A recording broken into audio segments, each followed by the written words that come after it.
29 अक्टूबर 2017 को जो NBCC JEE की एग्जाम है, तो उसके अंदर ये टॉपिक हैं, जैसे बेसिक्स कॉन्सेप्ट है, सर्किट लॉ है, मैग्नेटिक सर्किट है, फिर एसी फंडामेंटल है। ये सारे टॉपिक हैं वो सर्किट एनालिसिस के हैं।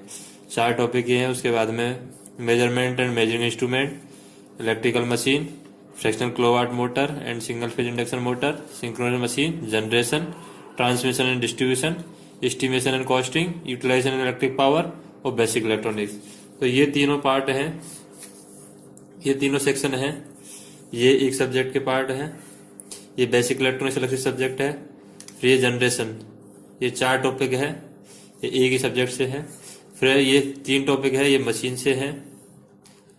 तो ये 3 टॉपिक है वो मशीन से है, तो ये दूसरी सब्जेक्ट हो जाएगी। और ये सर्किट एनालिसिस से है, ये तीसरी सब्जेक्ट हो जाएगी। तो बेसिकली 4 सब्जेक्ट हैं। और जो ये पेपर होने वाला है, ये चौथी सब्जेक्ट हो जाएगी बेसिक इलेक्ट्रॉनिक्स। तो ये पेपर होने वाला है, इसके अंदर मैक्सिमम चांसेस होते हैं सिलेक्शन होने के, क्योंकि 100 नंबर का पेपर होता है। 100 नंबर के पेपर में 90 नंबर का टेक्निकल पार्ट है और 10 नंबर का है नॉन टेक्निकल पार्ट है। तो 4 सब्जेक्ट है ओनली और 90 नंबर का टेक्निकल पार्ट है। अगर हम 2-3 दिन भी अगर तैयारी करें तो आराम से ये सिलेक्शन हो सकता है यहाँ पर। तो देखते हैं, सबसे पहले देखते हैं हम बेसिक कॉन्सेप्ट। सर्किट एनालिसिस के 4 पार्ट हैं, हम देखते हैं। मैं आपको यहाँ पर जो प्रत्येक टॉपिक है उसके जो भी मैक्सिमम चांसेस हैं क्वेश्चन आने के, उनको बताने की कोशिश करूंगा। ये बेसिक कॉन्सेप्ट का फर्स्ट क्वेश्चन है। बेसिक कॉन्सेप्ट के अंदर इस तरीके से डायग्राम आ जाएगा एग्जाम के अंदर, और इस तरीके से किसी भी रेजिस्टेंस के थ्रू वोल्टेज की वैल्यू पूछ सकता है, किसी भी रेजिस्टेंस के थ्रू करंट की वैल्यू पूछ सकता है। तो इस तरीके से अगर सर्किट हो तो यहाँ पर क्या है, ये पैरेलल ब्रांच है। तो यहाँ पर हम केसीएल और केसीएल मेथड या केवीएल मेथड है वो अप्लाई करके हम वोल्टेज की वैल्यू फाइंड कर लेते हैं। तो एक क्वेश्चन का टाइप ये है, इस टाइप का क्वेश्चन आ सकता है। नेक्स्ट क्वेश्चन का टाइप है, जैसे 410 माइक्रोफेराड की कैपेसिटर कनेक्टेड है पैरेलल के अंदर, नेट कैपेसिटेंस निकालना है। तो कैपेसिटेंस की नेट वैल्यू निकालते हैं, वो किस तरीके से निकालते हैं। तो इस टाइप का क्वेश्चन है वो आ सकता है। बेसिक कॉन्सेप्ट का सेकंड टाइप का क्वेश्चन हो जाएगा ये। नेक्स्ट इस टाइप का क्वेश्चन होता है सकता है बेसिक कॉन्सेप्ट के अंदर या सर्किट लॉ के अंदर। ये सर्किट लॉ जैसे स्टार डेल्टा ट्रांसफॉर्मेशन से है। स्टार डेल्टा ट्रांसफॉर्मेशन जैसे स्टार है, इसको डेल्टा के अंदर कन्वर्ट करना है, तो हम क्या करते हैं, इन दोनों को मल्टीप्लाई किया, इन दोनों को मल्टीप्लाई किया, फिर जिस संख्या को निकालना है, जैसे यहाँ की ब्रांच निकालनी है तो इसका भाग दे देते हैं। तो इसके अकॉर्डिंग है ये 15 ओम है, प्रत्येक आ जाएगी वैल्यू।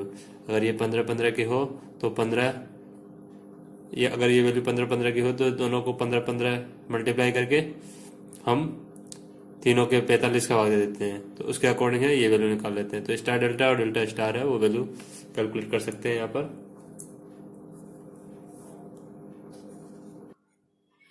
ये इक्विवेलेंट रेजिस्टेंस निकालने के लिए ब्रिज कॉन्सेप्ट होता है। ब्रिज कॉन्सेप्ट क्या होता है, यानी इन दोनों को मल्टीप्लाई करते हैं, इन दोनों को मल्टीप्लाई कर देते हैं। अगर सेम आंसर आ रहा है, जैसे 20 × 15 किया तो 300 आ रहा है, 30 × 10 किया तो 300 आ रहा है, तो हम बीच वाले को ओपन कर देते हैं। तो ये ब्रिज कॉन्सेप्ट होता है। तो इन दोनों के बीच में इक्विवेलेंट रेजिस्टेंस निकालना है, एबी के बीच में। तो ये ओपन हो जाएगा, ये ओपन हो गया, ये दोनों सीरीज में हो जाएंगे, ये दोनों सीरीज में हो जाएंगे। तो ये 30 सीरीज में हो जाएगा, 45 सीरीज में हो जाएगा, ये दोनों आपस में पैरेलल में हो जाएंगे। और एबी की वैल्यू है हम निकाल लेंगे 30 पैरेलल 45। तो उससे हमारी एबी की वैल्यू है आ जाएगी, एबी के बीच में इक्विवेलेंट रेजिस्टेंस है वो आ जाएगा। तो ये कॉन्सेप्ट बेस भी क्वेश्चन एग्जाम के अंदर आ सकता है। नेक्स्ट कॉन्सेप्ट है, यहाँ पर देखते हैं जैसे कि ये करंट की वैल्यू दिखाई गई है। तो यहाँ पर देखते हैं कि करंट एक तरफ से एंटर करती है और एक तरफ से बाहर निकलती है। तो यहाँ पर क्या है, डॉट से बाहर निकलेगी, करंट इधर से एंटर कर रही है। तो इधर से हम राइट हैंड रूल लगाते हैं। राइट हैंड रूल किस तरीके से हम लगाते हैं, राइट हैंड रूल यहाँ से एंटर कर रही है करंट और बाहर से बाहर निकल रही है, तो इस तरीके से लगाएंगे राइट हैंड रूल। तो इस तरीके से है वो करंट की डायरेक्शन है, ये फ्लक्स की डायरेक्शन होगी। According to right hand rule, direction of magnetic field reverse if current direction is reverse. Current की डायरेक्शन रिवर्स कर देंगे तो फील्ड की डायरेक्शन है वो भी रिवर्स हो जाती है। जैसे करंट की डायरेक्शन हमने चेंज कर दी है, यानी यहाँ से एंटर करा, यहाँ से निकाले, तो करंट की डायरेक्शन इस तरीके से कर दी तो फील्ड की डायरेक्शन इस तरीके से हो जाती है। तो इस तरीके से हम राइट हैंड रूल है वो अप्लाई करते हैं करंट की डायरेक्शन और मैग्नेटिक फील्ड की डायरेक्शन है निकालने के लिए। इस तरीके से नेक्स्ट क्वेश्चन का कॉन्सेप्ट है, एसी फंडामेंटल से लिया गया है ये question. The effective value of voltage given by V बराबर 100 plus 25 sign 3t plus 10 sign 5t। तो इसकी इफेक्टिव वैल्यू निकालनी है। इफेक्टिव वैल्यू का मतलब होता है आरएमएस वैल्यू। आरएमएस वैल्यू निकालते हैं तो हम डायरेक्टली निकाल लेंगे √100, क्योंकि ये डीसी वैल्यू है, प्लस एसी वैल्यू के लिए हम निकालते हैं इस तरीके से 25/√2 ये RMS वैल्यू होती है। इसका स्क्वायर कर देंगे इसी तरीके से 10/√2 इसका स्क्वायर कर देंगे। 100 प्लस 25/√2 का होल स्क्वायर प्लस 10/√2 का होल स्क्वायर, फिर इससे वैल्यू आ जाएगी हमारे पास में 101.8 वोल्ट। तो इस तरीके से हम इफेक्टिव वैल्यू निकाल लेंगे। ये क्वेश्चन है, ये भी टाइम कांस्टेंट निकालना है जो सर्किट का। तो सर्किट का टाइम कांस्टेंट निकालना है तो यहाँ पर ये दोनों कैपेसिटर है वो सीरीज के अंदर है, ये दोनों रेजिस्टेंस है वो पैरेलल के अंदर है। तो ये दोनों कैपेसिटर है यहाँ पर पैरेलल के अंदर है, पैरेलल के अंदर कैपेसिटर सॉल्व कर लेंगे, यहाँ पर रेजिस्टेंस से सॉल्व कर लेंगे, फिर R और C को मल्टीप्लाई कर देंगे। तो यहाँ पर कैपेसिटर को सॉल्व करते हैं, दोनों पैरेलल के अंदर है तो दोनों जुड़ जाएंगे, तो ये 2C हो जाता है और ये R/2 हो जाएगा। तो ये R/2 2C से को मल्टीप्लाई कर लिया तो ये हमारे पास में CR आंसर आ जाएगा। तो इस तरीके से आंसर है इनका, ये आ जाएगा C ऑप्शन CR। तो इस तरीके से सॉल्व कर सकते हैं टाइम कांस्टेंट निकालने के लिए हम। अगर इसी की जगह L हो तो L के लिए क्या होता है टाइम कांस्टेंट L/R, और RC सर्किट होता है उसमें टाइम कांस्टेंट होता है RC। तो इनके अकॉर्डिंग है हम निकाल सकते हैं। अगर RL सर्किट है तो L/R, RC सर्किट है तो R/C। RC को डायरेक्ट मल्टीप्लाई कर देंगे इस तरीके से। तो इस तरीके से नेटवर्क के अंदर हम टाइम कांस्टेंट निकाल सकते हैं। जैसे हमें कोई ऐसा कोई क्वेश्चन दे रखा है, the voltage across the various element are marked, जैसे R के अक्रॉस वोल्टेज दे रखा है, L के अक्रॉस वोल्टेज दे रखा है, C के अक्रॉस वोल्टेज दे रखा है, और ये वोल्टेज हमें पूछा हो तो हम किस तरीके से निकालते हैं। ये वोल्टेज निकालने के लिए हम क्या करेंगे, डायरेक्ट ये R का स्क्वायर अंडर रूट में निकाल लेंगे। R का स्क्वायर तो BR का square plus BL minus BC का स्क्वायर कर देंगे। तो ये 3 का स्क्वायर प्लस 4 का स्क्वायर हो जाएगा। तो ये 9 प्लस 16 यानी 5 वोल्ट है वो आ जाएगा हमारे पास में अंडर रूट की वैल्यू। तो ये वोल्टेज है वो 5 वोल्ट आ जाएगा। ये नेक्स्ट कॉन्सेप्ट का क्वेश्चन है, in the circuit shown in figure find the transient current IT when the switch is close at t equal to 0। t equal to 0 पर स्विच क्लोज कर दिया जाए, एज्यूम जीरो इनिशियल कंडीशन है assume करनी है। तो यहाँ पर देखें हम कि LC सर्किट है वो DC के साथ में लगा हुआ है। तो LC सर्किट DC के साथ में लगा हुआ हो और हमें ये ट्रांजिएंट करंट निकालनी हो तो हम लाप्लास का जो फार्मूला है वो यूज कर सकते हैं, यानी इस सर्किट को पूरे को लाप्लास के अंदर कन्वर्ट कर सकते हैं। तो ये 50 है वो लाप्लास के अंदर बदल जाएगा TYS, ये 5S है तो ये 5S ही रहेगा। और ये जो वोल्टेज बटे इम्पीडेंस लिखते हैं हम तो 50/S बटे अगर पूरी टोटल इम्पीडेंस लिखते हैं तो ये लिखा जाएगी 5 प्लस, इसको लिख सकते हैं SL के रूप में, SL के रूप में आ जाएगी ये। तो ये SL आ जाती है प्लस कैपेसिटर है, कैपेसिटर को CYS के रूप में लिख सकते हैं। तो CYS के रूप में अगर हम लिखें तो ये वैल्यू है CYS के रूप में आ जाएगी। तो CYS के रूप में ये वैल्यू है वो यहाँ पर बना जाती है। तो बनवाई है SC आ जाएगी।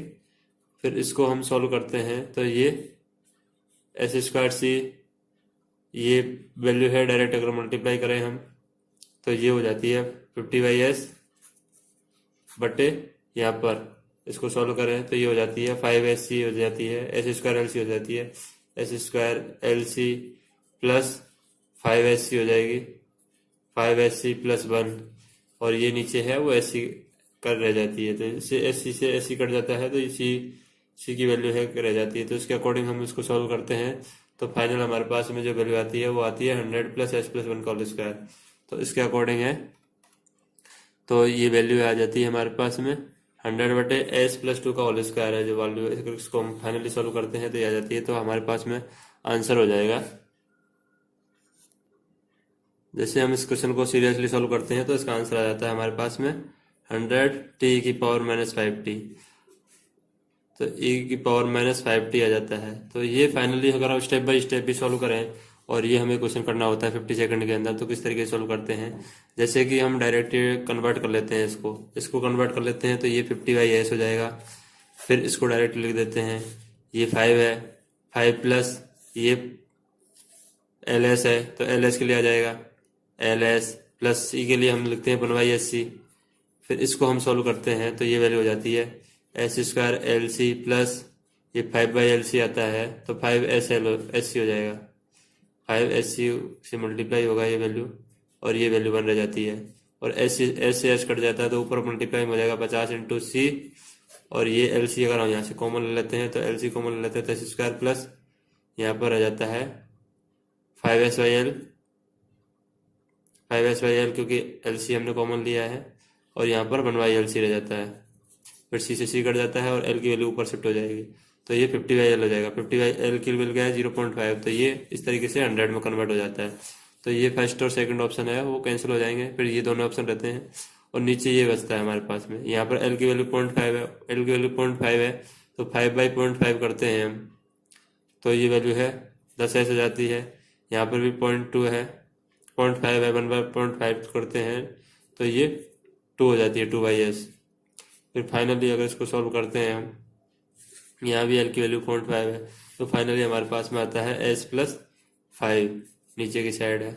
तो इससे हम सॉल्व करते हैं तो इसको आता है 100e⁻⁵t, तो ये हो जाएगा t क्यों आया, क्योंकि जो t का लाप्लास ट्रांसफॉर्म होता है 1/s² होता है, उसके अकॉर्डिंग t आया, तो हमारे पास आंसर हो जाएगा 100e⁻⁵t।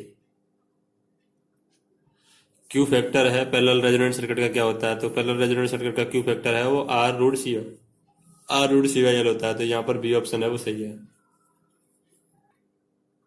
ये क्वेश्चन है, human are more vulnerable of electric shocks of current, तो ह्यूमन है कितनी हर्ज तक की फ्रीक्वेंसी तक है वो इलेक्ट्रिक शॉक ले सकता है, तो इसका आंसर हो गया 40 हर्ज तक है ह्यूमन है इलेक्ट्रिक शॉक ले सकता है। जैसे डायरेक्ट फार्मूला बेस भी क्वेश्चन आ जाते हैं, जैसे EMF induced in the coil of N turns is given by, N turns के अंदर इंड्यूस्ड ईएमएफ है वो किससे दिया जाएगा, तो ज़्यादातर हम n/dt कर देते हैं, लेकिन जो साइन है वो अपोजिट साइन है उसके लिए यूज किया गया -n/dt, तो ये करेक्ट आंसर होगा। इस तरीके से हमने basic concept, circuit law, magnetic circuit और एसी फंडामेंटल, ये चारों टॉपिक से क्वेश्चन है वो देख लिए हैं। उसके बाद में हम देखते हैं measurement and measuring instrument, measurement और मेजरिंग इंस्ट्रूमेंट से किस तरीके से क्वेश्चन आ सकते हैं। क्वेश्चन है मेजरमेंट के अंदर, जैसे कौन से इंस्ट्रूमेंट है एसी टाइप है, डीसी टाइप है, कौन से इंस्ट्रूमेंट है एसी पर वर्क करते हैं, डीसी पर वर्क करते हैं, तो डायनोमीटर टाइप और इलेक्ट्रोडायनोमीटर टाइप जो इंस्ट्रूमेंट होते हैं वो एसी और डीसी दोनों पर वर्क कर सकते हैं, तो इसलिए हम इन्हें ट्रांसफर इंस्ट्रूमेंट भी कहते हैं। तो इस पर भी क्वेश्चन आ सकता है। एनर्जी मीटर है वो इंडिकेटिंग टाइप इंस्ट्रूमेंट होता है, बाकी एमीटर, वोल्टमीटर और वाट मीटर है सारे इंडिकेटिंग टाइप इंस्ट्रूमेंट होते हैं। एनर्जी मीटर होता है वो इंडिकेटिंग टाइप इंस्ट्रूमेंट होता है। एमीटर की रेंज बढ़ाने के लिए हम उसके सेंटर में पैरेलल रेजिस्टेंस कनेक्ट कर देते हैं, तो उस पैरेलल रेजिस्टेंस कनेक्ट करते हैं उसकी वैल्यू किससे निकालते हैं, RM/m-1, ये मल्टीप्लायर होता है, तो m की वैल्यू हो जाती है I/IM से, m की वैल्यू निकाल लेते हैं और उसके अकॉर्डिंग है RSH की वैल्यू निकाल देते हैं, तो RSH की वैल्यू निकालने पर बेस है क्वेश्चन आ सकता है। जैसे इस टाइप में कोई क्वेश्चन आया है, करंट ऑफ I की वैल्यू दे रखी है 6 + 10 sin 100πt और 20 sin 200πt is flowing through से series combination of PMMC moving iron instrument, ratio of two current registered by MI and PMMC। तो यहाँ पर देखते हैं PMMC वो ओनली डीसी मेजरमेंट करता है, तो PMMC ओनली 6 की वैल्यू है वो मेजर करेगा, ओनली एवरेज वैल्यू मेजर करता है। MI इंस्ट्रूमेंट है वो RMS वैल्यू मेजर करता है, RMS वैल्यू के अंदर 6 तो आएगा ही आएगा, 6 अंडर रूट में हो जाएगा 6 का स्क्वायर प्लस 10/√2 का होल स्क्वायर प्लस ये 20/√2 का होल स्क्वायर, इस तरीके से है RMS वैल्यू निकालते हैं। तो MI जो मूविंग आयरन इंस्ट्रूमेंट होते हैं वो RMS वैल्यू मेजर करते हैं और PMMC है वो ओनली DC वैल्यू मेजर करते हैं, तो दोनों का अनुपात है हम निकाल के ये फाइंड कर लेंगे। अब यहाँ पर देखें हम, तो मेगर है वो हाई रेजिस्टेंस मेजरमेंट के लिए यूज किया जाता है, तो ये हाई रेजिस्टेंस मेजरमेंट के लिए और भी मेथड है, जैसे लॉस ऑफ चार्ज मेथड है, मेगा ओम ब्रिज मेथड है, मेगर है वो यूज किया जाता है। एल्युमिनियम है हम कंडक्टर के लिए यूज करते हैं। इंसुलेशन रेजिस्टेंस की नेगेटिव टेम्परेचर कोफिशिएंट की जो वो क्वालिटी है वो इंसुलेशन रेजिस्टेंस के अंदर होती है। It so with increase in temperature resistance will decrease, negative temperature resistance coefficient होता है वो क्या होता है, रेजिस्टेंस डिक्रीज होता है जैसे ही टेम्परेचर हम इंक्रीज करते हैं।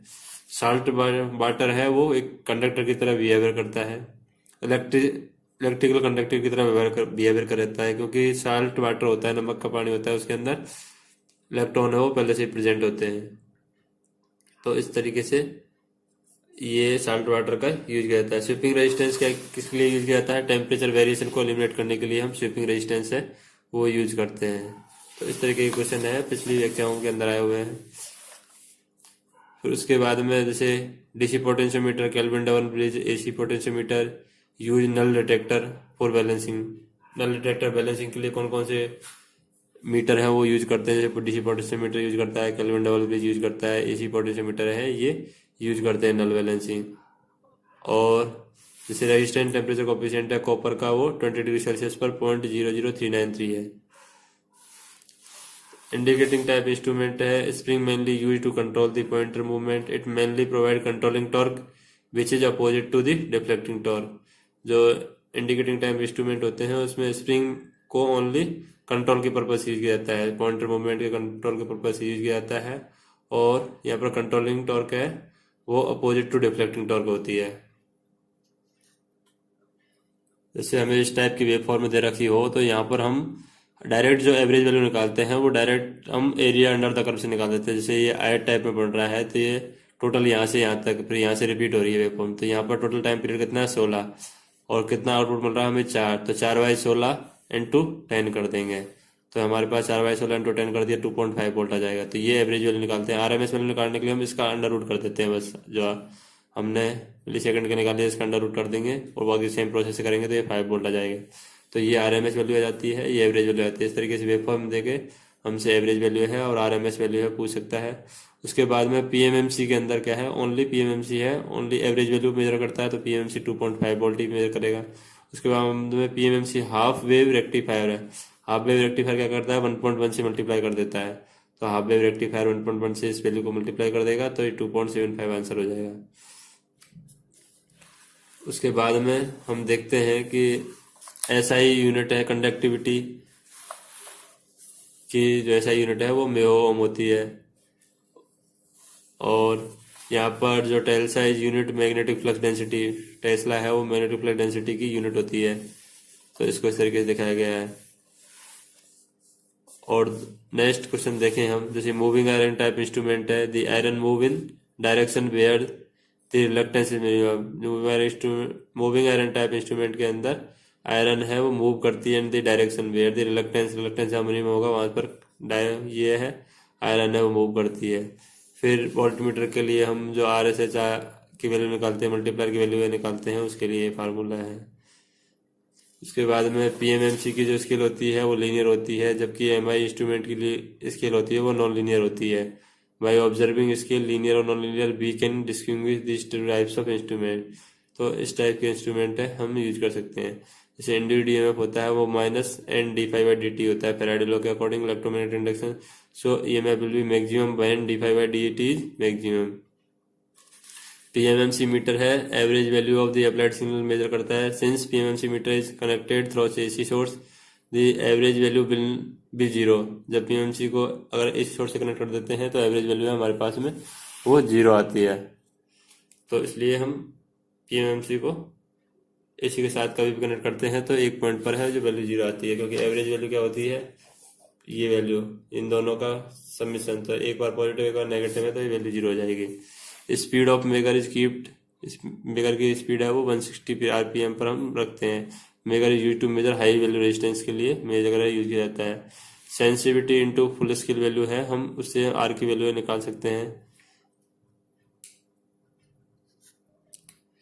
फिर यहाँ पर देखें डायनोमीटर टाइप वॉटमीटर है, मेजर डिवाइस की जो एक्टिव पावर है मेजरमेंट के लिए डायनोमीटर टाइप वॉटमीटर हम यूज करते हैं। और बैलेंसिंग और अनबैलेंस 3 फेज सर्किट के अंदर 3 वाट मेथड है हम यूज करते हैं। हेवरेज को यूज करते हैं measurement of inductance having high quality factor. ऐसे इंडक्टेंस जो हाई क्वालिटी फैक्टर रखते हैं उनकी वैल्यू को मेजर करने के लिए हम हेवरेज है वो यूज करते हैं। CTPT को यूज किया जाता है measure the high current and high voltage respectively transforming then to lower level. तो हाई वैल्यू करंट को और वोल्टेज को मेजरमेंट करने के लिए हम CTPT है वो यूज करते हैं। Guard electrode are use in capacitance measurement to minimise the dielectric losses.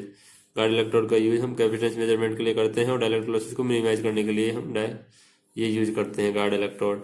उसके बाद में Phantom loading condition, the power consumed by load is very less.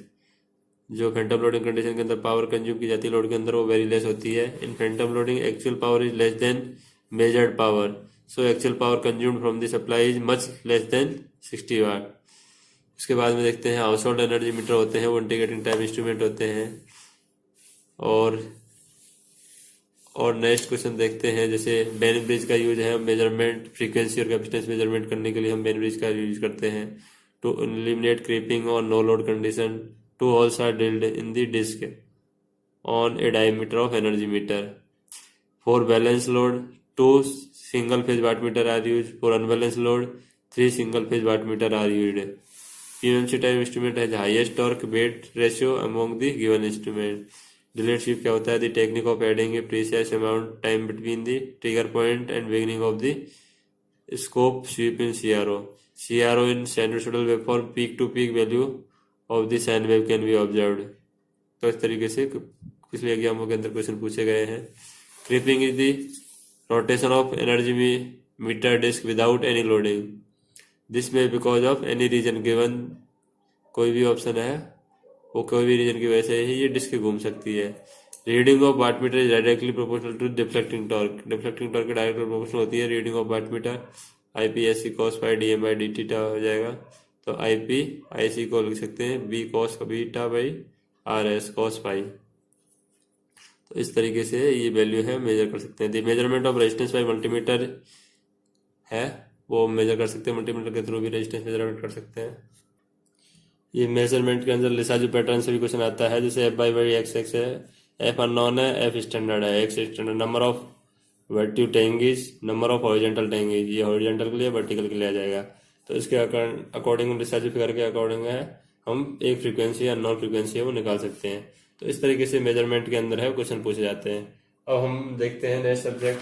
Next subject के अंदर आता है हमारे पास में जैसे generation, transmission, estimation, costing, utilisation of electrical energy. ये 4 पार्ट है वो देखते हैं किस तरीके से इनके अंदर क्वेश्चन पूछे जाते हैं. यहाँ पर जो चारों टॉपिक है generation, transmission, distribution, estimation and costing और यूटिलाइजेशन ऑफ इलेक्ट्रिक पावर, ये चारों पार्ट है पावर सिस्टम के पार्ट है. तो पावर सिस्टम के अंदर देखते हैं हम पावर सिस्टम के अंदर है किस तरीके से क्वेश्चन है सॉल्व करते हैं, किस तरीके के क्वेश्चन है एग्जाम के अंदर आते हैं. जैसे कि स्टैंडर्ड वोल्टेज है ट्रांसमिशन इंडिया के अंदर है 11 kV, 33 kV, 66 kV, 132 kV, इस तरीके से लेता है. तो highest line to line transmission voltage in India के अंदर कितना है वो है 765 kV है. पावर ट्रायंगल से हम एक्टिव पावर रिएक्टिव पावर निकाल सकते हैं. जैसे पावर ट्रायंगल दे रखा है तो 10 5 kVAR बटी KW से 10 cos इनवर्स 0.95 इसके अकॉर्डिंग है. हम पावर एंगल के अकॉर्डिंग है ये KVAR KVA रेटिंग है निकाल सकते हैं. मेयो रिले एडमिटेंस रिले है वो used for protection of long transmission line. Long transmission line के लिए हम Mayo relay admittance relay use करते हैं. और इम्पीडेंस रिले है वो मीडियम ट्रांसमिशन लाइन के लिए यूज करते हैं. और रिएक्टेंस रिले है हम ट्रांसमिशन शॉर्ट ट्रांसमिशन लाइन के लिए यूज करते हैं. तो ये प्रोटेक्शन के लिए रिले यूज की जाती है. जैसे यहाँ पर देखें हम लाइटिंग अरेस्टर क्यों यूज किए जाते हैं. Lighting arrester are use to protect the terminal equipment of power sub station. Power system sub station के जो टर्मिनल इक्विपमेंट होते हैं उनको प्रोटेक्ट करने के लिए हम ये लाइटिंग अरेस्टर है यूज करते हैं. To protect the transformer L is used. हम ट्रांसफार्मर को यूज करके हम लाइटिंग अरेस्टर यूज कर सकते हैं. जनरली इंडस्ट्रियल लोड है वो मेनली इंडक्शन मोटर होते हैं वो लैगिंग लोड होते हैं. जो भी इंडस्ट्रियल लोड होते हैं वो मेनली इंडक्शन मोटर होती है वो लैगिंग लोड होते हैं सारे. डिमांड फैक्टर क्या होता है मैक्सिमम डिमांड बटा टोटल कनेक्टेड लोड. हमेशा डिमांड फैक्टर है वो हमेशा 1 से लेस देन होगा, ऑलवेज लेस देन 1. तो ये हो जाता है हमारे पास में जो एस्टिमेशन और कॉस्टिंग के पार्ट है उससे भी क्वेश्चन हो जाता है. उसके बाद में Mayo relay protect the long transmission line. Mayo relay long transmission line के लिए जाती है. तो ये हो जाता है ट्रांसमिशन और डिस्ट्रीब्यूशन का क्वेश्चन हो जाता है. Single line to ground faults most common fault होता है, अनसिमेट्रिकल फॉल्ट होता है. तो ये ट्रांसमिशन के से क्वेश्चन है हो जाता है. स्किन इफेक्ट की डेप्थ है वो उसके लिए इस फार्मूला दिखाया गया है डेल 1/π म्यू0 म्यू r f म्यू. और यहाँ पर इक्विवेलेंट कैपेसिटेंस के अकॉर्डिंग है ये कैपेसिटेंस की वैल्यू निकालते हैं सरफेस एंगल से. उसके बाद में देखते हैं कि क्या कौन सा ऑप्शन है. यहाँ पर lead sheath cable are widely being used cable. Lead sheath cable है वो ज्यादातर यूज की जाती है. And alloy lead sheath is more like pure lead sheath but this is manufactured with 2% of leaded. Shunt compensation है by using shunt capacitor in generally use to meet the load reactive power demand. Load reactive power demand to regulate the load voltage. To regulate the load voltage. Load reactive power demand को regulate करना है load voltage पर तो हम ये shunt capacitance है वो generally use करते हैं. उसके बाद में देखते हैं स्किन इफेक्ट अगर only at high frequency transmission. There is no frequency in DC. So DC के अंदर है कोई स्किन इफेक्ट नहीं होता है. ओनली हाई फ्रीक्वेंसी पर स्किन इफेक्ट क्रिएट होता है. अर्थ वोल्टेज हमेशा 0 के समान कंसिडर किया जाता है. उसके बाद में देखते हैं With the presence of earth, charging current phenomena will come into picture which increase the shunt capacitance of the transmission line. The inductance does not have any effect on the presence of earth. Inductance पर कोई effect नहीं होता है presence of earth का, capacitance पर है वो effect पड़ता है किसी अर्थ का. तो charging current phenomena will come into picture with increase in shunt capacitance of the transmission. Power factor of arc lamp होता है वो लो होता है. And induction motor the power factor varies in according with the load. Induction motor के अंदर power factor है वो load के अकॉर्डिंग वेरी होता है. और अनलोडेड और लाइटली लोडेड मोटर है वो लो पावर फैक्टर पर वर्क करती है. उसके बाद में देखते हैं sag of the conductor is directly proportional to square of the span length in other condition such as type of conductor working length tension temperature remain same. तो जो सेग ऑफ कंडक्टर होता है वो directly proportional to square of the span length के बराबर होता है. तो यहाँ पर हम देख सकते हैं the filament lamp sputter fast moving electron at sodium atoms is excite to higher energy level and electron thus exhibit relax by emitting the characteristic monochromatic bright yellow light. जो मोनोक्रोमेटिक ब्राइट येलो लाइट है वो ये lamp के अंदर create होती है. Arc welding, जैसे ये क्वेश्चन है यूटिलाइजेशन ऑफ इलेक्ट्रिकल एनर्जी से क्वेश्चन हो जाता है कि आर्क वेल्डिंग के अंदर the arc welding the moderate voltage moderate current electricity from utility means 230 voltage is converted into high current and low voltage typically between high current और low voltage. low voltage आता है 17 से 45 volt open circuit voltage और current की value हो जाती है वो हो जाती है यहाँ पर 55 से 590. तो ये आर्क वेल्डिंग के अंदर हम मॉडरेट वोल्टेज और मॉडरेट करंट इलेक्ट्रिसिटी के अंदर 230 वोल्टेज को कन्वर्ट कर देते हैं हाई करंट और लो वोल्टेज कैपेसिटी के अंदर. नेक्स्ट देखते हैं जैसे inner surface of fluorescent tube is coated with fluorescent material to absorb ultraviolet ray and radiate visible ray. तो जो इनर सरफेस है फ्लोरोसेंट ट्यूब के अंदर वो कोटेड की जाती है fluorescent material to absorb ultraviolet ray and radiate visible रे.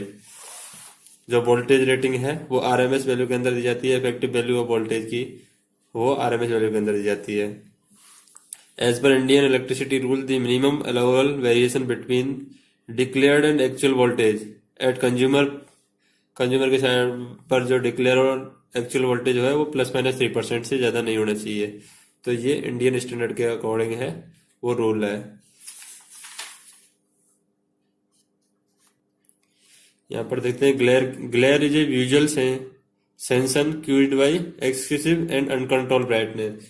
एक्सेसिव और अनकंट्रोल ब्राइटनेस की वजह से जो ग्लेयर है वो यूज होता है, यानी ग्लेयर की जो उत्पत्ति होती है वो इस वजह से होती है. तो एक ग्लेयर की डेफिनेशन है कि अनकंट्रोल ब्राइटनेस और एक्सेसिव ब्राइटनेस की वजह से ग्लेयर है यहाँ पर विजुअली सेंसेशन होता है. उसके बाद में देखते हैं यहाँ पर by increasing voltage the area of cross section of conductor reduce. अगर वोल्टेज हम इंक्रीज कर देते हैं तो area of cross section of conductor है वो रिड्यूज हो जाता है. When voltage increase by n times then the size of conductor reduce by 1/n² time. इस पर डायरेक्ट है कोई न्यूमेरिकल आ सकता है कि अगर वोल्टेज हम n टाइम्स इंक्रीज कर रहे हैं तो साइज ऑफ कंडक्टर है 1/n² टाइम्स है वो रिड्यूज हो जाती है. तो इस पर डायरेक्ट क्वेश्चन है, कई एग्जाम के अंदर आता है और ये सारे क्वेश्चन है एग्जाम के अंदर आए हुए हैं. The wire placed on the top of the transmission line act as ground wire. जो top of the transmission line जो वायर होता है वो ग्राउंड वायर की तरह रिएक्ट करेगा. This wire is to protect the conductor by allowing lighting discharge to reach the ground through the tower. ये क्या काम करता है? प्रोटेक्शन का काम करता है. This wire is to protect the conductor by allowing lighting discharge to reach the ground wire to tower. फिर अर्थ कंडक्टिविटी, कंडक्टर क्या होता है? The third conductor with line and neutral is means distribution system. Line और neutral के अलावा जो third conductor होता है वो कहलाता है अर्थ कंडक्टिविटी कंडक्टर.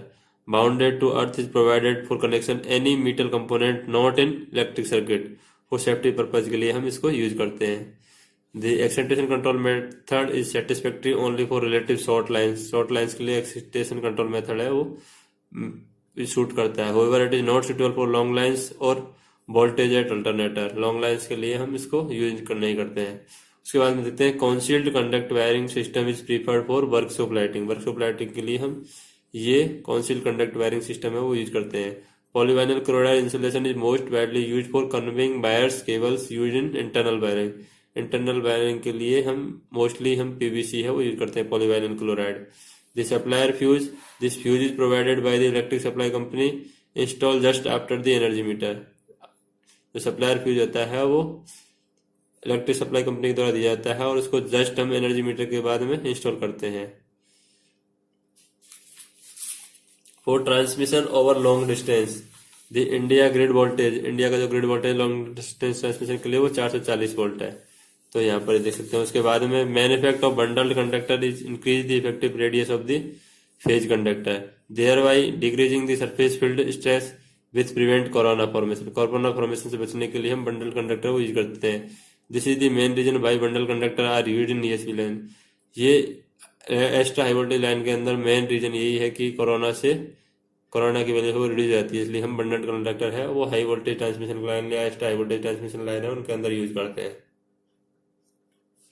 जैसे हम किसी 3 प्लग का कोई भी सॉकेट देखते हैं तो उसमें जो 2 पिन है वो तो सेम साइज की होती हैं, लेकिन थर्ड पिन है वो थिकर मोटी होती है और लॉन्गर होती है। इसका रीजन क्या होता है? अर्थ पिन और plug longer than the live and neutral wire, this means the earth pin is first to connect and last to disconnect. इसका मतलब होता है कि जो अर्थ पिन होती है वो पहले कनेक्ट होनी चाहिए और लास्ट में डिस्कनेक्ट होनी चाहिए। When inserting the plug, earth connection is made before the current carrying contact of the plug become live. When withdrawing the plug, the current carrying contact self separate before the earth connection is broken। तो ये अर्थ protection के लिए use की जाती है। जैसे हम इसको लगाते हैं तो सबसे पहले ये कनेक्ट होती है और जैसे हम निकालते हैं सबके बाद में ये डिस्कनेक्ट होती है। तो ये अर्थिंग प्रोवाइड करने के लिए यूज की जाती है। The filament of lamp splitter fast moving electron of sodium atoms excited higher energy level and electron thus excited relax by emitting the characteristic monochromatic bright yellow light। Monochromatic bright yellow light है वो ये electrons के atoms की वजह से create होती है। जो फिलामेंट लैंप होता है उसके अंदर filament lamp is load which is pure resistive. ऐसा लोड है जो प्योर रेजिस्टिव होता है, तो यूनिटी पावर फैक्टर होता है फिलामेंट लोड के अंदर। अकॉर्डिंग टू पावर ट्रायंगल अगर tan थीटा वगैरह निकालते हैं तो इस तरीके से निकालते हैं। The rated voltage 3 phase power system is RMS line to line voltage. RMS line to line voltage है वो rated voltage 3 phase power transformer के अंदर होगा। In fluorescent tube circuit, the function of choke is primary to initiate the discharge of ions between anode और cathode। जो function of choke होता है fluorescent tube light के अंदर to initiate the discharge of ions between anode and cathode। तो इस तरीके से देख सकते हैं। The distribution losses that the utility suffer while transferring power from generating station to the consumer is accounted under running charges। Running charge के अंदर ये डिस्ट्रीब्यूशन लॉसेज हैं वो मेजर किए जाते हैं। Danger 440 volt plates are caution notice. Danger 440 volt की plate होती हैं उन पर क्यूजन नोटिस होता है। यहाँ पर सेग क्या होता है? सेग is line increase 4 times if Spain length is doubled. सेग है डायरेक्टली प्रोपोर्शनल होता है करंट स्क्वायर के, डायरेक्टली प्रोपोर्शनल होता है, तो वो सेग होता है हमारे पास में। उसके बाद में base load or normal load occurring for 12 से 24 आवर है, 12 से 24 आवर है बेस लोड है, वो नॉर्मल लोड की तरह रिएक्ट करते हैं। 3 फेज वोल्टेज रेटिंग होती है √3 VLIL होती है। Electroplating process DC used. Electroplating process के अंदर हम डीसी यूज करते हैं। तो ये क्वेश्चन है वो यूटिलाइजेशन ऑफ इलेक्ट्रिक पावर से है। Heating welding refrigeration can be done by AC. Heating welding और रेफ्रिजरेशन है वो एसी के द्वारा की जाते हैं। उसके बाद में जो पीएसएम है, सिंपली पीएसएम का फार्मूला देता है प्राइमरी फॉल्ट करंट बटे I pick into CT ratio. तो इससे हम पीएसएम में निकाल सकते हैं।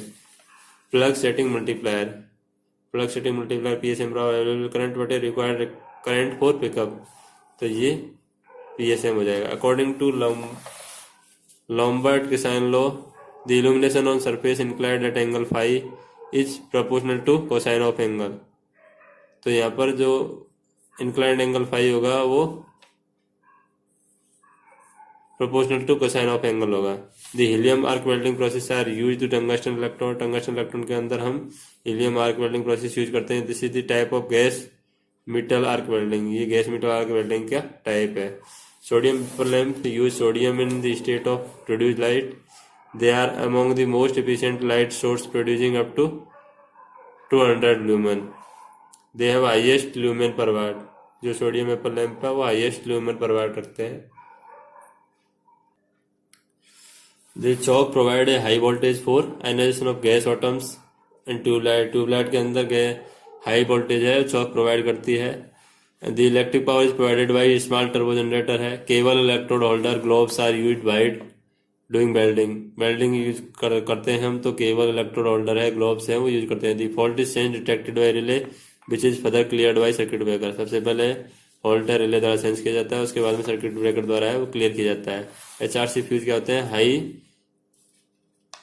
Rapturing capacity fuse is used when high amount of fault current flow. High amount of fault current flow होगी तब हम HRC फ्यूज यूज करते हैं।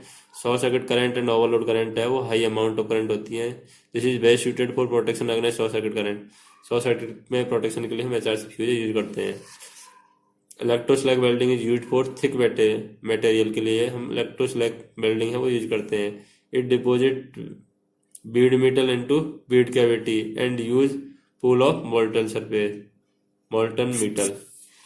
Arc is produced after the contact is separated by a small distance, since the air between the electrode is ionized by potential difference and reduced resistance. यहाँ पर देख सकते हैं जैसे आर्क वेल्डिंग है, हम आर्क वेल्डिंग ग्रेफाइट के लिए यूज करते हैं। आर्क लैंप है वेरी हाई लैगिंग सर्किट, जैसे lagging angle phi is very high near to 80 degree. इस cos phi lagging power factor is very low. Power lagging power factor है वो very low होगा। जो आर्क लैंप है very high lagging circuit होते हैं। If the current passes in either direction of earth fault relay it give a trip condition. Means non directional relay है हम use करते हैं यहाँ पर। रेटिंग ऑफ फ्यूज है एम्पियर की द्वारा दी जाती है। रेटिंग ऑफ सर्किट ब्रेकर है वो KVA के द्वारा दी जाती है। और यहाँ पर देखें हम कि रिएक्टेंस रिले है वो शॉर्ट ट्रांसमिशन लाइन के लिए, impedance relay medium transmission line के लिए यूज जाती है, एडमिटेंस रिले है या मेयोर रिले है, और लॉन्ग ट्रांसमिशन लाइन के लिए यूज जाती है। तो अगर इसको शॉर्ट में समझना है तो रिएक्ट कब करना है? शॉर्ट चीज होगी कोई तो रिएक्ट शॉर्ट हो जाएगा। इम्पीडेंस और मीडियम। इम्पीडेंस होता है कि मतलब कि इम्पीडेंस बैलेंस होता है वो मीडियम एक तरह से बैलेंस होता है। एडमिटेंस एटीट्यूड कब आता है आदमी के अंदर? जब लॉन्ग चीज हो, लंबा आदमी होता है उसके अंदर, तो लॉन्ग ट्रांसमिशन लाइन हो जाएगी। तो इस तरीके से इनको याद रख सकते हैं। उसके बाद में burden of relay means B rating of relay होती है। डिमांड फैक्टर क्या होता है? मैक्सिमम डिमांड बटे कनेक्टेड लोड है, ये डिमांड फैक्टर होती है। तो इस पर बेस है वो क्वेश्चन आ सकता है। Air blast circuit breaker have application in arc furnace और इन ट्रैक्शन सिस्टम के अंदर एयर ब्लास्ट सर्किट ब्रेकर हम यूज करते हैं। A dielectric is nothing but a insulator which can store charge and also behave as lossy capacitor की तरह है। Dielectric work करता है। यही power factor will be leading. Power factor है कैपेसिटर के अंदर लीडिंग होता है, और जो डाइलेक्ट्रिक होते हैं उनके पावर फैक्टर लीडिंग होते हैं। इन induction heating high frequency AC is pass through से इलेक्ट्रोमैग्नेट। इंडक्शन हीटिंग के अंदर हाई फ्रीक्वेंसी AC है वो पास होती है electromagnet which produce eddy current inside the conductor by electromagnetic induction. The high frequency is importance parameter in induction heating. High frequency है वो important parameter है induction heating के अंदर। उसके बाद में देखते हैं सर्किट ब्रेकर के अंदर जो करंट होती है वो आई मेकिंग करंट क्या होती है? 2.55 इंटू ब्रेकिंग करंट। तो उससे हम ब्रेकिंग करंट है वो सर्किट ब्रेकर के अंदर निकाल सकते हैं। The welding process step down transformer used which has low voltage and high current. Step down transformer low voltage और हाई करंट होती है, हम बेल्डिंग प्रोसेस के अंदर इसका यूज करते हैं। कनेक्शन होता है CT जो 3 फेज ट्रांसफार्मर, या तो स्टार डेल्टा होता है या डेल्टा स्टार होता है। तो CT के अंदर ट्रांसफार्मर है वो डेल्टा स्टार या स्टार डेल्टा के अंदर ये कनेक्शन होगा। उसके बाद में देखते हैं पंचर्ड वोल्टेज क्या होता है? The voltage at which insulator get punctured, वो होता है puncture voltage. Flash over voltage क्या होता है? The flash over voltage is when the air around the insulator surface has break down. Insulator के चारों तरफ की एयर है वो ब्रेक डाउन हो जाती है, उसे कहते हैं flash over voltage. Punctured voltage हमेशा फ्लैश ओवर वोल्टेज से ज्यादा होता है। पंचर वोल्टेज बटे फ्लैश ओवर वोल्टेज हमेशा एक से ज्यादा होता है। In dielectric heating the generated power density is given in terms of per unit volume. Dielectric heating के अंदर जनरेटेड पावर डेंसिटी है वो पर यूनिट वॉल्यूम के अंदर दी जाती है। It is also called volume heating भी कहा जाता है इसको। Two part tariff means lump sum free fees as well as per unit charge, वो टू पोर्ट टैरिफ कहलाता है। Buchholz relay is used in oil container is gas activity relay. Buchholz relay है oil container के अंदर use की जाती है, ये गैस एक्टिविटी रिले है। Bare oil cooling is used it can not be use for air cool transformer. Air cool transformer के अंदर हम इसको यूज नहीं करते हैं, जहां पर कूलिंग की जरूरत होती है वहां पर बिकॉज रिले हम यूज करते हैं। Differential relay is use for localized fault in internal fault. Differential relay है यूज फॉर लोकल फॉल्ट और इंटरनल फॉल्ट के लिए हम डिफरेंशियल रिले है वो यूज करते हैं। It is generally use to protect transformer और जनरेटर। ट्रांसफार्मर और जनरेटर को प्रोटेक्ट करने के लिए हम डिफरेंशियल रिले है यूज करते हैं। Some reactor such as CANDU reactor are fast breeder reactor and use heavy water as moderator. ये कैन डू जो रिएक्टर है वो हैवी वाटर है मॉडरेटर के रूप में यूज करते हैं। उसके बाद में देखते हैं हमेशा डायवर्सिटी फैक्टर होता है वो हमेशा एक से ज्यादा होता है। डायवर्सिटी फैक्टर का फार्मूला होता है सम ऑफ इंडिविजुअल डिमांड बटे मैक्सिमम डिमांड। ये डायवर्सिटी फैक्टर है उसका फार्मूला होता है। तो ये डायवर्सिटी फैक्टर, डिमांड फैक्टर, इन पर बेस है, क्वेश्चन आ सकते हैं। उसके बाद में देखते हैं the fault involving all three phase of a power system is known as symmetrical fault. जो three phase of the power system के अंदर जो फॉल्ट इन्वॉल्व होता है उसे कहते हैं हम सिमेट्रिकल फॉल्ट। उसके बाद में हम देखें यहाँ पर कि ये न्यूमेरिकल है, वो इस तरीके से हम numerical x per unit short circuit MVA है, कैपेसिटी है, वो निकाल सकते हैं। इसी तरीके से ये एक प्रोटेक्शन के लिए एक सर्किट दिया हुआ है, तो इसके अंदर केवी रेटिंग है वो निकाली हुई है।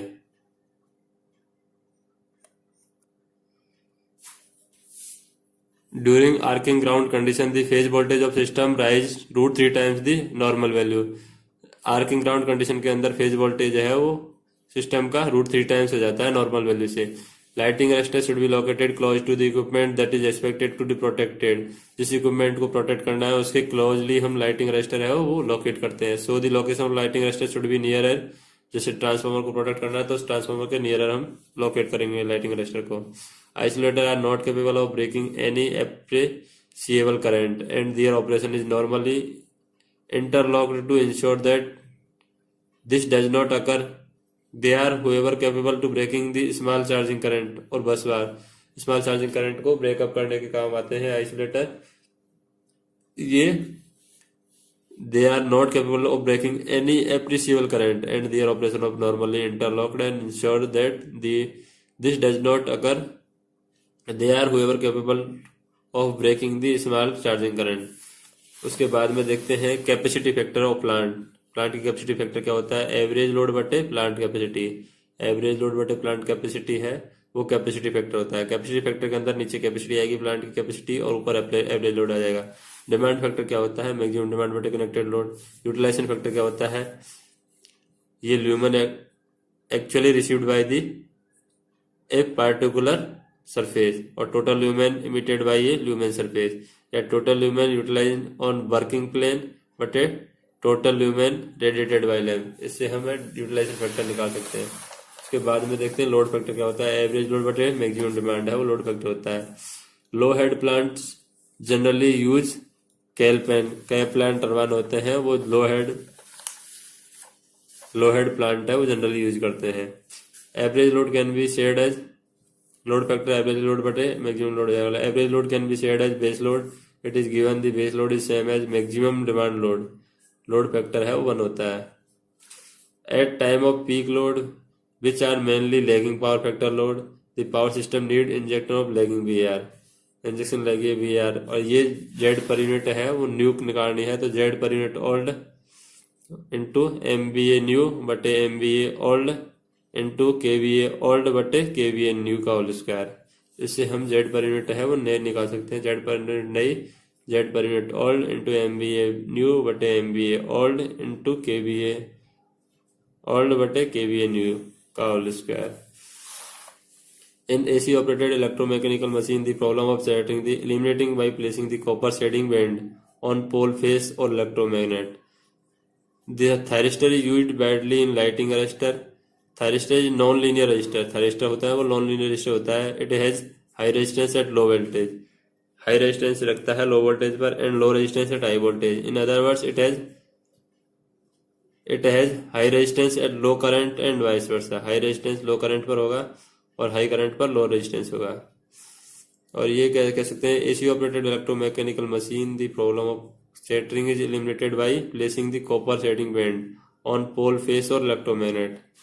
Magnetic blow out coil are generally used in air circuit breaker. Magnetic blow out है कॉइल के अंदर वो एयर सर्किट ब्रेकर की वजह से किया जाता है। उसके बाद में डिमांड फैक्टर का फार्मूला हो जाता है ये मैक्सिमम डिमांड बटे कनेक्टेड लोड से डिमांड फैक्टर।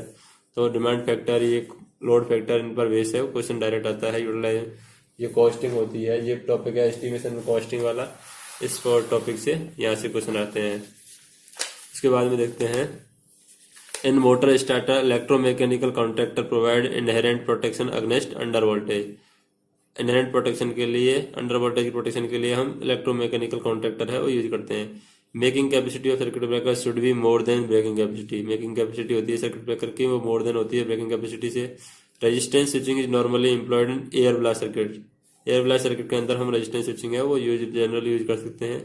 कैपेसिटी फैक्टर होती है load factor into utilization factor है, वो उससे पता चलता है हमें capacity factor. To reduce the cost of electricity generated, the load factor and diversity factor must be high. Load factor और डाइवर्सिटी फैक्टर की वैल्यू है वो हाई होनी चाहिए अगर हमें कॉस्ट ऑफ इलेक्ट्रिसिटी जनरेटेड की रिड्यूस करनी है तो। If the maximum demand on the plant is equal to the plant capacity, then in such a case the plant will have no reserve capacity. Reserve capacity क्या होती है? Plant capacity minus maximum demand. Diversity factor है direct effect on fixed cost of the unit generated. 3 phase fault हुआ है तो हम IA/E1/X1 से only positive sequence का इम्पीडेंस की वैल्यू है वो कैलकुलेट कर लेते हैं। Series reactor is use to limit short circuit level in a substation. सब स्टेशन के अंदर शॉर्ट सर्किट लेवल को लिमिट करने के लिए हम सीरीज रिएक्टर है वो यूज करते हैं। उसके बाद में देखते हैं the earthing electrode should be placed within 1.5 metre from the building whose installation system is being earthed. The acceptance value of grounding resistance to domestic application. Domestic application के अंदर जो ग्राउंडिंग रेजिस्टेंस है वो 1 ohm होती है। Inside the earth pit the earthing electrode should be placed vertically. Load factor क्या होता है? Unit protection does not respond to fault occurring beyond the zone even थ्रोज the fault current may pass through the zone.